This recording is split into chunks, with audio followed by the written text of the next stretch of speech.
ज़मीन के कागज़ हैं लेकिन ज़मीन पर कब्जा नहीं है, या फिर ज़मीन के ऊपर कब्जा है लेकिन कागज़ नहीं है।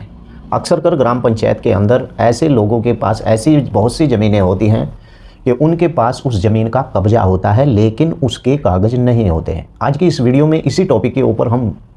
चर्चा करेंगे और बात करेंगे और जानेंगे कि अगर आपके पास भी इस प्रकार की कोई भूमि है, यानी कि आपने उस भूमि पर कब्जा कर रखा है लेकिन उसके आपके पास कागज़ नहीं है, तो इस स्थिति में आप क्या करेंगे। मान लीजिए कि आप लोन लेने के लिए जाते हैं तो वहाँ पर बैंक अधिकारी आपसे कहता है कि इसकी कोई रजिस्ट्री अगर आपके पास है तो हम उस रजिस्ट्री के ऊपर आपको होम लोन देंगे।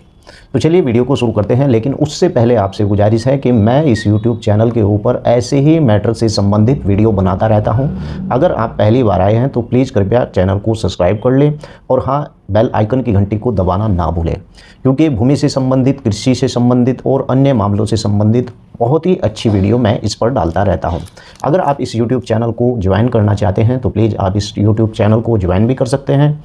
और आप इस वीडियो को देखने के बाद अगर आपका इसी प्रकार का कोई सवाल है तो वीडियो के नीचे लिख भी सकते हैं। तो चलिए वीडियो को विस्तार से शुरू करते हैं। ज़मीन के ऊपर कब्जा है लेकिन ज़मीन के कागज़ नहीं है, और ख़ासकर सरकारी ज़मीन के ऊपर इस प्रकार से मामला यानी कि पैदा होता है। आपको बता दूं कि ऐसे बहुत से लोग होते हैं जो ग्राम पंचायत के अंदर ऐसी भूमि को कब्जा कर लेते हैं जो भूमि सार्वजनिक उपयोग की होती है। पहले मैं आपको यही बता रहा हूँ कि किस भूमि पर आपको कब्जा नहीं करना चाहिए, अन्यथा उसके कागज़ आपको कभी भी नहीं मिलेंगे।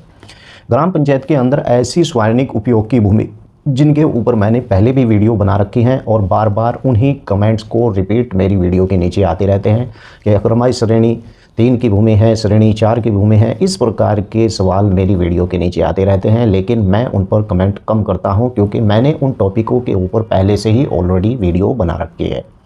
तो आपको बता दूं कि ग्राम पंचायत के अंदर चारागाह की भूमि सार्वजनिक उपयोग की भूमि होती है, शमशान कब्रिस्तान की भूमि सार्वजनिक उपयोग की होती है, खाद के गड्ढे की भूमि सार्वजनिक उपयोग की होती है। और आपको बता दूं श्रेणी 6-4 की ज़मीन और श्रेणी 6-3 की ज़मीन भी सार्वजनिक उपयोग की होती है, लेकिन श्रेणी 6-2 की जो भूमि होती है वो आबादी के आसपास होती है, और इस प्रकार की जो ज़मीन श्रेणी 6-2 में आती है वो ग्राम पंचायत के नज़दीकी होती है। वो भी भूमि श्रेणी यानी कि सार्वजनिक उपयोग की होती है। और इसी के साथ साथ धोबी घाट, इस प्रकार का अम्बेडकर पार्क, ये सब जो ज़मीनें होती हैं जैसे खलियान की भूमि, ये सब ज़मीनें सार्वजनिक उपयोग की होती हैं। और ऐसे ही तालाब की जो भूमि होती है वो भी सार्वजनिक उपयोग की ही भूमि होती है। अब ऐसी कौन सी भूमि बची हुई है जिस पर आप अपना मकान बनाकर और उस मकान के ऊपर आप मालिकाना हक प्राप्त कर सकते हैं, कागज़ उसके प्राप्त कर सकते हैं। इस प्रकार से आपको इस पूरे YouTube चैनल के इस जो है प्लेटफॉर्म पर नहीं बताएगा जिस तरीके से मैं आपको बता रहा हूँ साफ साफ स्टिक बातों में। अगर आपके पास इस प्रकार की कोई भूमि है तो उस पर आप भूल जाइए, आपको कभी भी उस भूमि के कागज़ नहीं मिलेंगे, चाहे भले ही सरकारी भूमि है वो, चाहे किसी भी उपयोग में लाई जाने वाली भूमि है। हाँ, अगर आपके पास इस प्रकार से गांव के अंदर कोई भूमि नहीं थी और आपने आबादी में दर्ज किसी भूमि के ऊपर मकान बना लिया है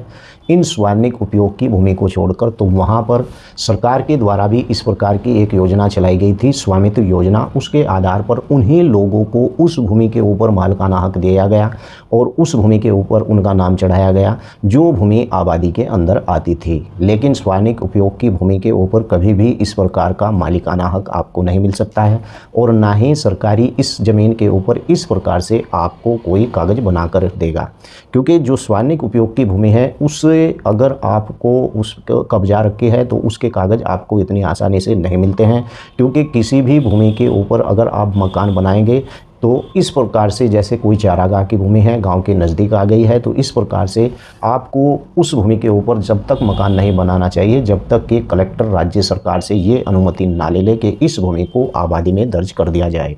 क्योंकि जो भूमि होती है उसकी नौयत कोई भी चेंज नहीं कर सकता है। अगर सार्वजनिक उपयोग की भूमि है, मान लीजिए कि वो भूमि इस प्रकार की ही भूमि है, खाद के गड्ढे हैं और काफ़ी ज़्यादा भूमि है, और आप चाहें तो उस भूमि के ऊपर मकान बना लेते हैं, तो इस प्रकार से या फिर ग्राम पंचायत पंचायत ऐसी के पास आबादी की भूमि नहीं है और वो सार्वजनिक उपयोग की भूमि के ऊपर गांव के अंदर रहने वाले लोगों को इस प्रकार के भूमि के पट्टे देना चाहती है, तो उसे सबसे पहले लेटर लिखना पड़ेगा जो है कलेक्टर को, और कलेक्टर को राज्य सरकार से इस प्रकार की अनुमति लेनी पड़ती है कि वो भूमि सार्वजनिक उपयोग की थी और उस भूमि के ऊपर गरीब लोगों को आवासीय पट्टे देना चाहती है ग्राम पंचायत, तो उसकी क्यों ना नौवियत चेंज कर दी जाए। अगर राज्य सरकार से उस भूमि का यानी कि नौवियत चेंज कर दी जाती है तो तब जाकर उस भूमि के ऊपर आबादी के भूमि के पट्टे यानी दिए जा सकते हैं उन गरीब लोगों को। तो आपने समझ लिया है कि कितनी बड़ी एक लंबी प्रक्रिया होती है किसी भी भूमि की नौवियत चेंज कराने के लिए। यहाँ पर आपको बता दूं कि अगर सरकारी भूमि आपके पास है, अगर वो सार्वजनिक उपयोग की भूमि नहीं है,